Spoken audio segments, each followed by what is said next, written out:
bom, mas às vezes parece que não. Quando ele estiver ruim, é preciso lembrar o quanto crescemos no passado com os obstáculos que tivemos no caminho. E provavelmente, se eles não existissem, não teríamos ultrapassado os nossos limites. Então, paciência, superação e resistência. Palavras-chave que abrem muitos caminhos e nos fazem ir cada vez mais longe. Então, muito bom dia para você que está aí em casa. Estamos iniciando mais um programa Opinião, que hoje conta aqui com a participação do vereador da cidade de Caruaru, Marcelo Gomes, e Diana Rebeca Passos, que é radialista da Rádio Caruaru FM. Então sejam bem-vindos. E começamos falando sobre uma estudante brasileira que tomou uma atitude bem diferente para alertar sobre o desperdício de alimentos. O que ela fez? Confere aí conosco. O projeto Virando Latas, coordenado por 3 estudantes brasileiras, propõe que as mesmas tomem uma atitude inusitada para chamar a atenção das pessoas acerca do desperdício de alimentos. Passar 30 dias comendo comidas descartadas no lixo. Essa foi a atitude da jovem Marilu de Castro, que por meio de uma experiência em uma viagem para a Austrália, vivenciou o fato através de um amigo. Todos os detalhes da rotina alimentar da estudante têm sido publicada tanto no Facebook quanto no Snapchat. E antes mesmo das críticas chegarem, ela já adianta. A equipe e a integrante conhecem todos os riscos desse desafio e tomam todas as devidas precauções. Saúde não é brincadeira e o desperdício também não.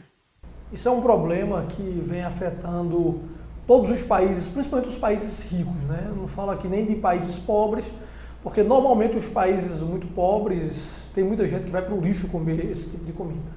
Mas os países ricos, as pessoas costumam fazer isso. Eu lembro que em uma viagem aos Estados Unidos, não sei se Ana e Marcelo tiveram já uma experiência parecida com essa minha, mas eu era marinheiro de primeira viagem e fomos para um restaurante com um grupo de amigos e lá eu percebi que cada um pede um prato, enquanto no Brasil a gente costuma pedir um prato que dá para 4, né? Pede aquele tamanho família, 4 pessoas da família comem, 3 e todo mundo paga uma conta só, e eles costumam pedir um prato para cada um. Então quando chegou lá eu procurei o cardápio e procurei ver o que era que se adaptava, o que é que eu queria que pudesse servir para todo mundo. Quando eu terminei de fazer um pedido, tu gosta disso, tu gosta disso, vamos pedir isso? Aí ele escutou, depois, tá bom, agora eu quero isso, e o outro, eu quero isso. Então eu percebi que cada um pedia um prato diferente. Mas é uma experiência diferente, né? E acho que a gente tem que tirar lições dessa brasileira para que a gente use isso no dia a dia. Bom dia, Marcelo. Bom dia, Rosmael. Bom dia aos ouvintes, aos espectadores do Opinião. Interessante esse estudo dessa brasileira. A gente tem uma realidade hoje no Brasil, apesar de todos os avanços que já aconteceram, que nosso país, nosso mundo aí, ele é um mundo muito desigual. Muita gente ainda passa fome, muita gente ainda tem dificuldade de alimentação, de comer 3 vezes por dia. E a gente vê que se nós formos na nossa casa, nos estabelecimentos de restaurantes, até desse centro de supermercados, a gente vai ver que muita coisa ainda é desperdiçada, muita coisa é jogada fora. E tanta gente ainda precisando de alimentação. É interessante esse estudo e importante para a gente refletir o que é que a gente está fazendo no nosso dia a dia, desperdício de comida, desperdício de água numa região que a gente ainda tem uma escassez de água muito grande. Estamos passando por a maior seca dos últimos 70 anos, acredito, e a gente ainda desperdiça muita água. Então é importante para refletir o que é que a gente está fazendo no nosso dia a dia. Ana, bom dia. Bom dia. Você é dona de casa? Mais ou menos. Mas mais ou menos significa que bota a mão na massa de vez em quando para cozinhar? De vez em quando, né? Como é que você trata as frutas? Você acha que você desperdiça na cozinha? Eu acredito assim, que para quem conhece realmente o benefício de uma casca, por exemplo, de uma fruta por completo, vai utilizá-la. Eu não conheço todo o benefício da fruta.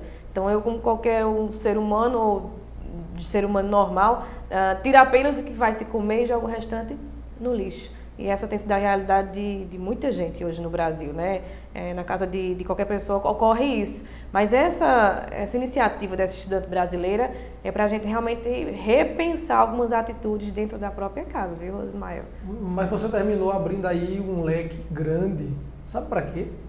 Eu fiquei aqui pensando, você falando e eu aqui imaginando, eu digo, ela está dizendo que não tem conhecimento, que faz isso por desconhecer. Será que de repente grande parte do desperdício da gente, Marcelo, também em casa, não é porque a gente desconhece? Por exemplo, casca de banana, serve para quê? Pois é. Com certeza. Quem somos nós, né? Eu acho que todo mundo procura aprender sempre. Eu realmente, assim como Ana, não conheço a fundo as propriedades, todas as propriedades dos alimentos. E vez por outra a gente está vendo em casa, por exemplo, uma manga. A casca da manga serve? Eu mesmo já comi casca de manga. Serve que eu como com Eu já tudo. comi porque eu gosto. Agora, Salzinho. eu gosto. A casca da manga, a casca de banana eu não comi. Mas casca da manga eu já como. Por exemplo, melancia. Tem gente que tira o caroço, eu como com tudo. Quer dizer, aquilo ali é nutritivo? Vai de cada um. Vai de cada um. A gente não conhece. A falta de conhecimento pode ser uma das causas desse desperdício. Agora, realmente é uma coisa que como a gente não conhece, eu não posso falar afirmativamente, mas como eu disse, é importante para a gente refletir e se informar mais, e são estudos como esse que a gente para realmente repensar nossas atitudes no dia a dia. Pessoal, Marcelo, tu falasse aí agora de comer a melancia com caroço, eu nunca comi, mas eu comia muito o maracujá com a semente. E achava que era normal. Não pode. Agora há pouco eu estava conversando aqui também com um convidado e ele me trouxe à luz de que aquela semente, ela é tóxica. Pode causar problema no fígado. Então, de repente, um relaxa e o outro descama o fígado. E eu não sabia disso.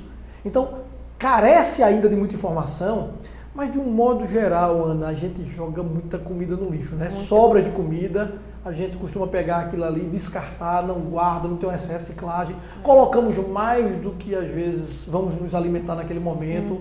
Pelo menos eu faço isso.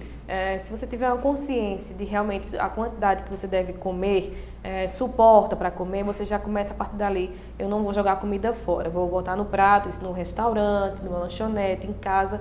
A educação começa de casa mesmo. E se a gente parar para pensar na hora que a gente for se alimentar no outro, que não é um costume do brasileiro, porque eu estou no Brasil, de pensar no próximo, né? Mas quando eu vou me alimentar, por exemplo, meu pai diz assim, coloca no prato que você pode comer. Tanta gente ainda dorme embaixo da ponte em São Paulo, de onde ele veio, com fome. Tantos brasileiros dormem sem jantar, sem um prato de comida. Então a gente para pensar às vezes, né? E o Brasil precisa ainda muito se educar em relação a isso. E a educação tem que começar dentro de casa mesmo, para que as crianças possam aprender a repassar isso, né? A levar isso na vida, a ter consciência. Marcelo, além de vereador, você também é advogado. Sou advogado. Aí eu não sei se você tem conhecimento sobre isso que eu vou perguntar aqui agora. Mas os restaurantes, se eles doarem a sobra de comida para alguém e essa pessoa se alimentar e sofrer alguma infecção, tiver algum problema, ele sofre algum dano, não sofre? Porque esses empreendimentos, eles têm que seguir uma legislação sanitária, né? Eles têm normas, eu realmente não tenho conhecimento das normas de vigilância nesse sentido. Agora, o que eles têm certas precauções e certas obrigações que a lei, que as normas sanitárias estabelecem e que realmente eles precisam ter cuidado. Aí, na consciência do empresário, é o seguinte, eu posso estar fazendo uma boa ação, mas posso me prejudicar se eu for doar essa alimentação e, por exemplo, uma pessoa que se alimentar, haver algum prejuízo do ponto de vista da uma infecção, por exemplo, pode haver sim uma reparação, que eles tenham que fazer uma reparação caso isso aconteça. Por isso que eles, às vezes, eles preferem jogar fora do que realmente fazer essa boa ação.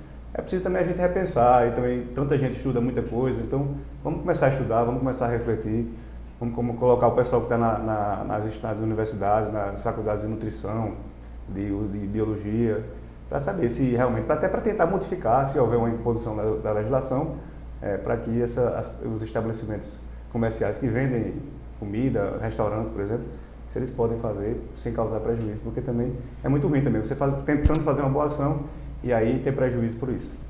E como dica aqui, eu vou deixar até para as prefeituras de Recife, Olinda, Caruaru, Garanhuns, elas poderiam de repente se organizar, ter um órgão dentro da prefeitura que pudesse ter uma nutricionista, pudesse fazer uma campanha junto aos restaurantes para arrecadar esse alimento, e aí sim, em posse da prefeitura, ela fazia uma análise e depois repassaria para a população carente. Quem sabe assim a gente pudesse não desperdiçar tanta comida.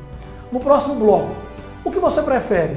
Festas com cantores renomados nas datas comemorativas ou segurança, educação e saúde de qualidade. Nós voltamos com mais informações já já.